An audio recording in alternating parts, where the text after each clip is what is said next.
Week 1 of the college football season is officially in the books, and there were a lot of standout performances. I think we're in store for a crazy season. More importantly, I think we're in for a crazy Heisman race. I know it's been only 1 week, but there were so many players that had great performances that at least earned them the right to be in the way too early Heisman discussion.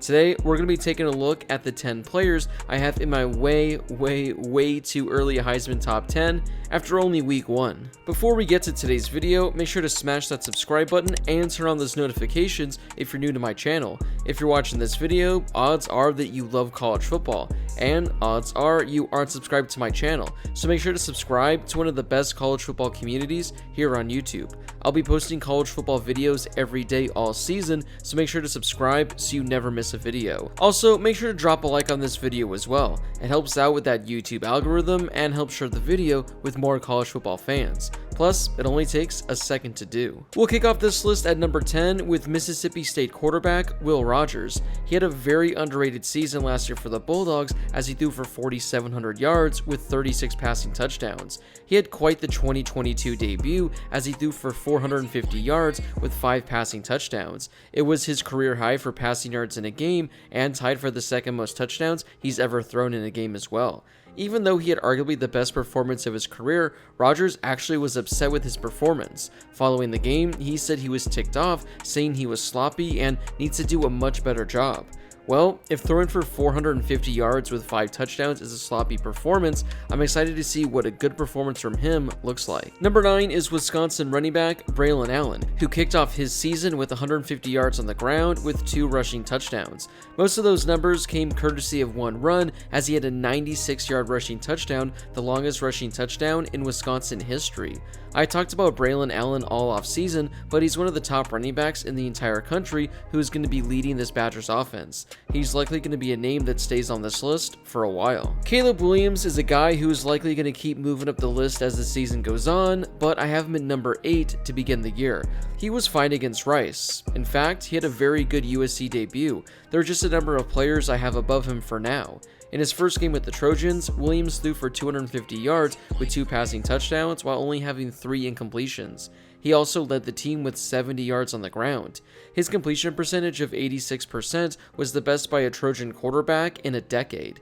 Like I mentioned, he's going to continue to move up this list as the season goes on, but I want to give some other players their time in the spotlight. CJ Stroud was my preseason Heisman favorite. He's still the betting favorite to win, but I was a bit underwhelmed with his performance against Notre Dame, so I have him at number 7.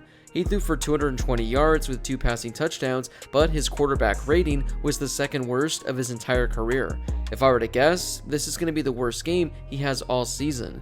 The crazy thing is, he wasn't even that bad. He was fine for the most part, but I was expecting a lot more in a top 5 matchup to begin the season.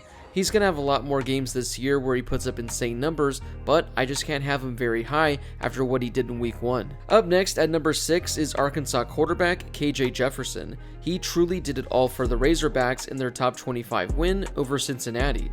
He threw for 225 yards with 3 passing touchdowns and 0 interceptions, while also adding 60 yards on the ground with a rushing score. He had all 4 of the Razorback touchdowns for the game.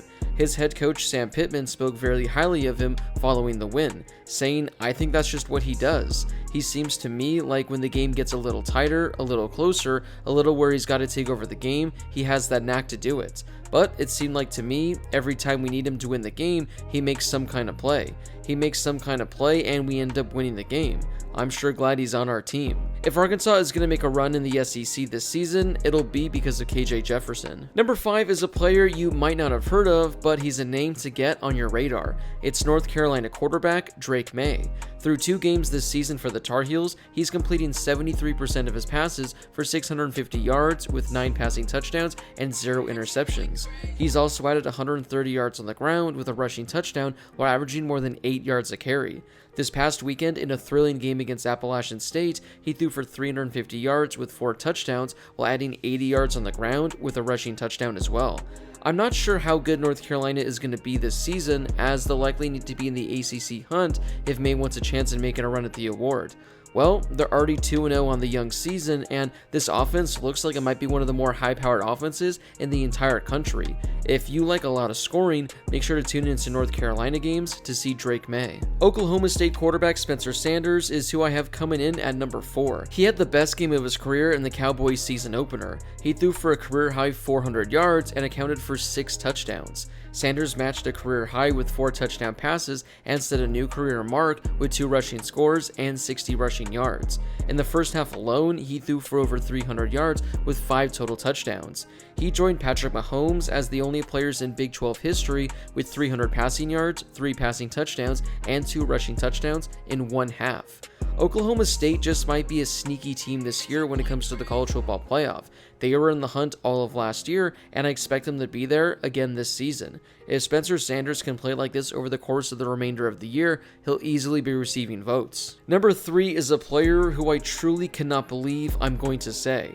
I didn't think I'd ever have him on my Heisman list, but here we are. I'm talking about Georgia quarterback Stetson Bennett. He had one of the best games of his career against Oregon, throwing for a career-high 370 yards with 2 passing touchdowns and 0 interceptions. For good measure, he added a rushing touchdown as well. I know I've dunked on him in the past, but Stetson Bennett has really turned into a good quarterback. I mean, he looked great against Michigan and against Alabama in the 2 playoff games last year, and he carried that into this season. I'm not sure if he'll be putting up numbers like this every week or if he'll need to because of how good Georgia's going to be, but I have no problem in admitting that Stetson Bennett is one of the better quarterbacks currently in the entire country. Yup, Stetson Bennett is one of the better quarterbacks in all of college football.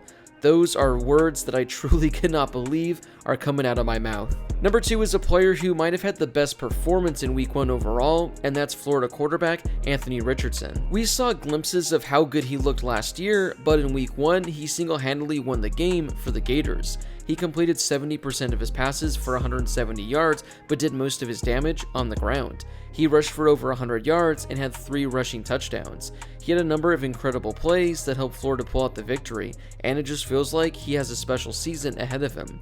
I talked about Anthony Richardson this offseason as a potential Heisman sleeper, but I was just a little worried that Florida wouldn't be good enough for him to have a legitimate chance. Well, the Gators are ranked inside the top 15 now, and they look like a much improved team compared to last year. Maybe he has a run in him after all. But wrapping up this list, coming in at number 1 is last year's winner, Alabama quarterback Bryce Young. He couldn't have had a better 2022 debut as he threw for 200 yards with 5 passing touchdowns, tying a career high. He also rushed in a touchdown, only the 4th rushing touchdown of his career. His 100 rushing yards were not only a career high, they more than doubled his previous career best. He joined Tua Tagovailoa as the only players in Alabama history with 6 or more touchdowns in a single game. I know I talked about how difficult it's going to be for Bryce Young to win the Heisman for a 2nd straight season, but he really helped his case with this opening performance. With a tough game on the road this week against Texas, he'll have a great opportunity to build his early season resume. Well, those are the 10 players I currently have in my Heisman race. Was there a player that I had ranked too high, or a player that I had ranked too low, or was there a player that I didn't even mention that should have cracked this top 10 list? Whoever you think it is, let me know in the comment section down below. Before you leave, make sure to smash that subscribe button and turn on those notifications if you're new to my channel. If you love college football, then this is definitely the place for you. Like I mentioned earlier, I'm going to be posting videos every day during the college football season, so make sure to hit that subscribe button if you're a college football fan. Also, make sure to drop a like on this video as well. It helps out with that confusing YouTube algorithm and helps share the video with more college football fans. Plus, it only takes a second to do. As always, thank you guys so much for watching. I really do appreciate it, and I'll see you all in my next video.